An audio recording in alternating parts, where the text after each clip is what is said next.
বাঙালিদের ১২ মাসে ১৩ পার্বণ। সে পার্বণের দিনেই পিঠে হোক বা পার্বণ না থাকলেই পিঠে হোক, পিঠে যদি খেতে ইচ্ছে করে বাঙালিকে বানিয়ে খেতেই হবে। তো চলো বন্ধুরা, আজকের ব্লগটা এখান থেকে স্টার্ট করছি। আমি শিল্পা চলে এসেছি একটা নতুন ভিডিও নিয়ে। তো আজকের ভিডিও সংক্রান্ত হলো মিনি ব্লগ। তো আজকে পড়িয়ে এসে দেখছি মা পিঠে নিয়ে বসেছে। তো ছোটোবেলায় যেরকম মা পিঠে বানালে এবড়ো খেবড়ো যাই হতো, মায়ের পাশে বসে দুটো পিঠে বানাতেই হতো। কে কে এরকম পিঠে বানাও প্লিজ আমাকে বলো। মানে ওটা পিঠে বানানো না ঠিক, মানে একটু মনের শান্তি, ওই একটু শখ, দুটো একটা বানাবো দিয়ে আবার উঠে পড়বো এরকম। তো হ্যাঁ, ছোটোবেলার মতো আর এবড়ো খেবড়ো বানাই না, একটু শেপ দিয়ে সুন্দর করেই বানাই। তারপর আমি অতটা পিঠে খেতে ভালোবাসি না, তাই একটা দুটো খেয়েছি, একটাই খেয়েছি।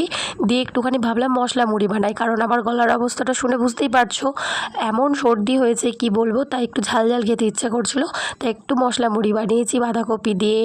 বাঁধাকপির তরকারি ছিল, মাংস ছিল, সব কিছু দিয়ে মেখেছি। তারপরে এই যে গলা দিয়ে কিছুই খেতে পাচ্ছিলাম না, তার জন্য ভাবলাম রাত্রেবেলা একটু সুজি বানিয়ে খাই। আর আমার প্রিয় মানুষটা আজকে আমাকে সারপ্রাইজ দিতে এসেছিল, মানে ও বাইরে থাকে, এসেছে। আর এটা উইমেন্স ডের আমার জন্য স্পেশাল করে নিয়ে এসেছে। আমি খুব খুশি হয়েছি এই গিফটটা পেয়ে। তো থ্যাংক ইউ। এইভাবে আমার